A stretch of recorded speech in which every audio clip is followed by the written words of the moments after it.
Hello, beautiful people of the internet. How are you doing today? My name is Jackie and welcome back to my YouTube channel. Today in this video, I'm going to be talking about all of the books I read in the month of July 2020, and I think this is the most books I've read in a month ever.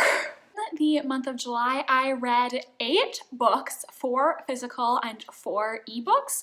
I just realized that the shirt I picked out today kind of matches my physical books with the blue and the green, but that was for a total of 2,853 pages and an average star rating of 3.25 out of 5.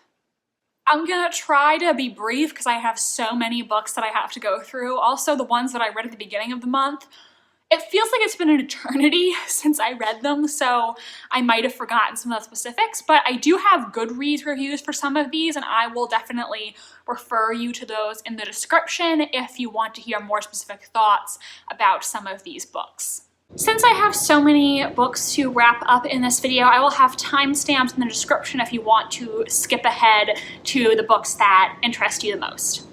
The first book that I read in July 2020 was My Plain Jane by Cynthia Hand, Brodi Ashton, and Jodi Meadows. This is the second book in the My Lady Janies series, though you can totally read this on its own. You don't have to read the first book to understand this one. And I gave this 3 stars. The AC just started being really loud, so hopefully you can hear me, but this is a retelling of Jane Eyre, but with ghosts. Jane is attending a boarding school, and she has the ability to see ghosts. However, she also has enhanced powers, which means the ghosts are particularly drawn to her, and this is really rare. At this school, Jane is really good friends with Charlotte Bronte, and you know that in real life, Charlotte Bronte was the author of Jane Eyre, but in this book, she is a friend of Jane's who is trying to write her first novel, and some other Brontes also make an appearance in this book. And our third main character is Alexander, and Alexander is a ghost hunter with the Society for the Relocation of Wayward Spirits, I think I got that right, led by the Duke of Wellington, and he wants Jane to become a member of their society. I guess I'm more of a Jane Eyre purist than I originally thought because I did not like some of the changes to the original story that they made in this book. I like what was done with Bertha's character. I think that was probably the best change that they made, but some of the other changes I just really did not like. I think the one that bothered me the most is that due to her powers, Jane looks exceptionally beautiful to ghosts, and I hated that because, to me, such an important part of Jane Eyre's character and what really stands out to me is that she is not a beautiful woman. She is very plain, hence the name of the book, and I like that about her because it doesn't matter that she's not beautiful. She's still a really complex and interesting character. There are so many things that women can be other than just beautiful, and beauty is not the most important thing. So I feel like that kind of undid that message a little bit by making ghosts see her as stunning. I enjoyed the book, but I didn't think it was as funny or engaging as My Lady Jane, the first book in this series. The romance was fine, but didn't really do that much for me. So overall, I enjoyed it, but I didn't love it, and there were lots of things that bothered me. If you want more details on my thoughts, I will link my Goodreads review down below. The next book I got from the Libby app, and that was The Chain by Adrian McKinty. I gave this one 4 stars. The Chain is about a divorced cancer survivor named Rachel, and one day Rachel receives a mysterious call. Someone has kidnapped her daughter Kylie, and if Rachel wants to get her daughter back, then she must kidnap another child to continue the chain. And if she doesn't, then her daughter will be killed. This is a really, really original premise, and I think the book was extremely thrilling. It was one that, at least for the first 60% of it, I wanted to keep reading to see what was going to happen next. After that, it did slow down a little bit, but then it did pick back up again, and I was more interested. I think this really could have been a 5-star book, if not for one thing. In terms of the plot twist, reveal at the end of the book, I don't know, whatever you want to call it. I honestly think it was one that I could have been genuinely surprised by had Adrian McKinty not, with one seemingly insignificant detail, given a little too much away. Had he not said that one very small thing, I would not have figured the ending out, but because he gave away just a little bit too much, I predicted what was going to happen, and that was really disappointing because I think it could have been an amazing, shocking ending had he not said that one thing. I will again link my Goodreads review down below. Next, I also read on the Libby app Beloved by Toni Morrison. This was my first ever Toni Morrison book. I have wanted to read some of her stuff for a long time, and I decided, hey, you know, no time like the present. I'm gonna read this book, and I ended up giving it 4 stars. Beloved follows a woman named Cynthia who escaped from slavery, and she is still haunted by the death of her young daughter, who died without a name, and her gravestone simply read Beloved.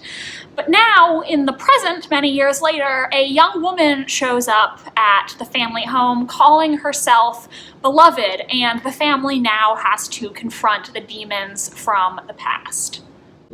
I found the early parts of this book a little slow, and the timeline is very much non-linear, so at first it took me a little bit of time to get used to it and to fully understand what was going on. But then once Beloved appeared, I think the story really got so much more interesting, and that's when I got really engrossed in the book. It took on I want to say almost like a horror aspect that I really wasn't expecting. I didn't know a lot about this book going in, and so I didn't realize that there was this, I don't know what to call it, this personification of Cynthia's past that comes to the family.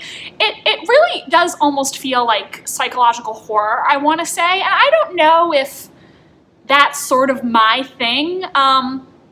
I was going to say that I like my classics or modern classics to be rooted in realism, but that might not be true because I do love Frankenstein, which is like a sci-fi classic. This book is different from a lot of my usual preferences in books and the things that I usually like, which is maybe why, my ring almost flew off. Which is maybe why I didn't absolutely love it, but I definitely think this book is so well thought out and really emotional. It forces you to confront these really harsh realities of American history, and the writing was so powerful. There were so many times when I was reading it and there would be a certain line where I was just like, wow, that line is so amazingly written. It would make me feel like, you know, emotional, or it would make me think, and it was just so well executed. So even though this is not going to be one of my new all-time favorites, it's really impeccably done, and if it sounds interesting to you, then I would encourage you to check it out because maybe you will love it. So then after I read The Chain and Beloved, I really wanted to read another adult thriller. So I went on the Libby app and I was looking, what is an adult thriller that I can read right now? There's no wait time. I can get it today and I can read it. And so I ended up checking out A Stranger in the House by Shari Lapena. Shari Lapena. I never read one of her books before, and I did not like this one. I gave it 2 stars. A Stranger in the House follows a newlywed married couple, Tom and Karen Krupp. It's great. Karen is literally described as having the Karen hairstyle, just brunette instead of blonde. But basically the premise of the book is that Karen gets into a car accident, and when the police come to visit her, she says she has no memory of where she was going, where she came from, or why she was in such a rush that caused her to get in this reckless driving accident.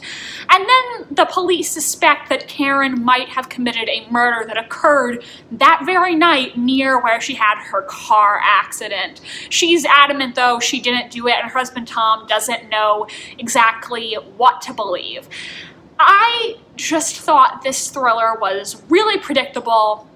It was not engrossing or suspenseful. I didn't like any of the characters. I didn't like Tom or Karen or their neighbor Bridget, who is also a major character. I mean, Tom is just the worst. He is so boring. And even though he claims that he loves Karen so much, and before this they were madly in love, he is ready to give up on her so easily. And I do not understand how this man is so attractive to women in this book, because he's just so bland and awful. This book included a variation on one of the tropes from my best and worst thriller tropes video, and it was not one of my best ones. It was a variation of a trope that I hate and find offensive. I will link that video down below if you haven't seen it and you want to watch it. And overall, the book was, for the most part, predictable. At the very end, it did go somewhere I wasn't expecting, and I was like, wow, great, this book actually did something surprising. And then immediately after that, like a page later, it went exactly in the direction that I thought it was going to. So yeah, I did not enjoy this one. I think we've talked about it enough. Let's move on. My foot is falling asleep. Okay, the next 3 books I'm going to talk about were all in my mysteries and thriller reading vlog. I did a vlog where I read 3 mysteries and thrillers that all had a variation of lie or lying in the title. So I will try to be brief on these 3 books, because if you want to go watch my reading vlog, I go into very detailed thoughts about each one in that vlog, including non-spoiler and spoilery sections. The first book that I read in that vlog was Lie to Me by J.T. Ellison, and I ended up giving this one 3 stars. Lie to Me is a domestic thriller following a pair of married writers, Ethan and Sutton Montclair. They seemed like the perfect couple, but a year ago their infant son died under mysterious circumstances. Now Sutton leaves a note for Ethan telling him that she has left him and not to go looking for her, but Ethan suspects that there might be something more going on, and that this might be connected to what happened to their son, but Ethan becomes a suspect in the disappearance of his wife. Ethan is an extremely unlikable character. I legitimately hated him, and the beginning of this book had promise. It gave me vaguely Gone Girl vibes. I was like, I'll be interested to see what direction this goes in, but the ending was so disappointing. The resolution of this book was so bad. It was just one of the worst motives I've ever seen. The suspension of disbelief was high, and it just really invalidated the beginning of the story. It made me feel like this is it. This is what I read this book for, and the way it ended, I just did not really like. This book was not poorly written, but the resolution just really knocked down the rating. I will go into that in my reading vlog video. If you want to see my spoilery thoughts on this book, then go watch that video. Next, for that reading vlog, I read The Last Time I Lied by Riley Sager. This was the second Riley Sager I've ever read, and I really enjoyed this one. I ended up giving it 4 stars. This book follows Emma, and 15 years ago, Emma attended Camp Nightingale, an exclusive summer camp for wealthy girls, and while she was there, her 3 cabin mates, Vivian, Natalie, and Allison, all disappeared without a trace, and they have not been heard from since. 15 years later, Camp Nightingale is reopening, and Emma is invited to come back as an art teacher, and she is determined to find out what really happened to the girls. I liked this book so much more than Final Girls, the other Riley Sager that I have read. I do think the beginning was a little slow, but then once it got good, it really got good, and I stayed up until I finished it.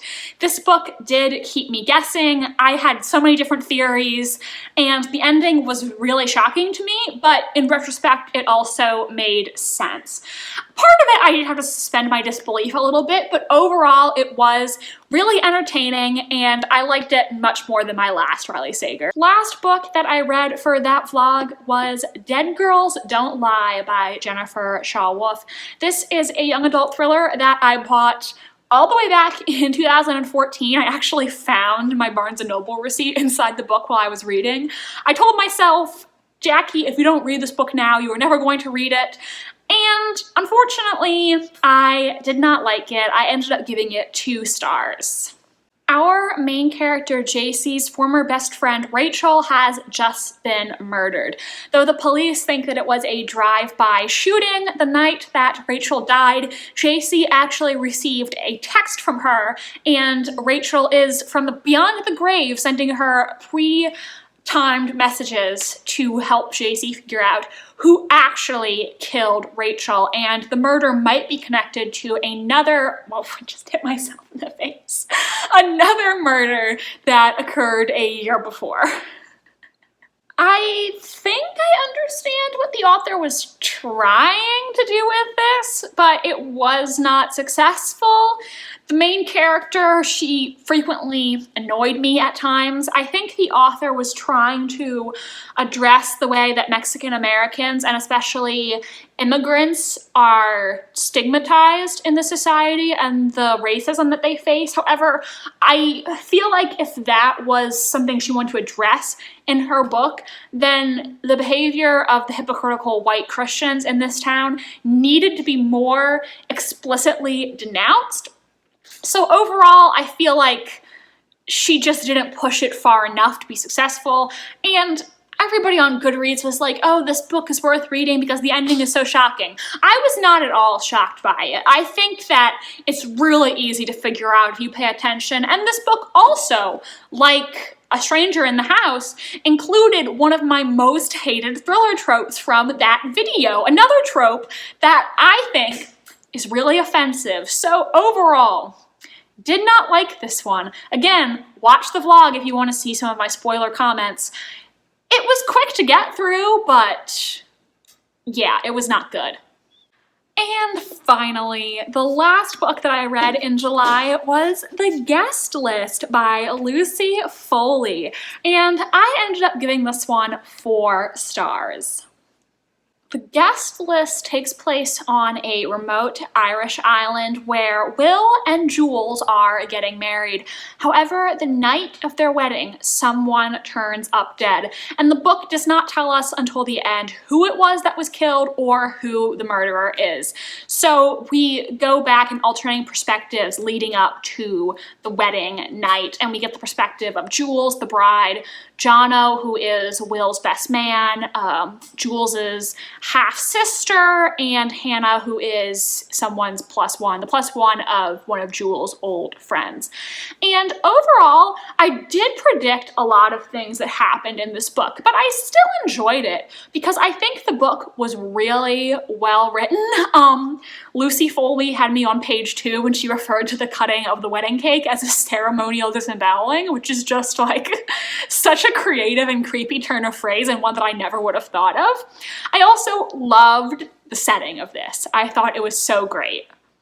Oh, and we also get the perspective of Aoife, the wedding planner. That is apparently how I'm supposed to pronounce her name. Her name is spelled like this.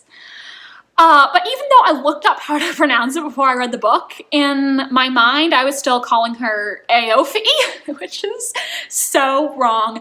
Irish names are so hard to pronounce. I am part Irish, and my Irish surname is spelled much more complicated than it needs to be. Do I want to do a spoiler section for this book?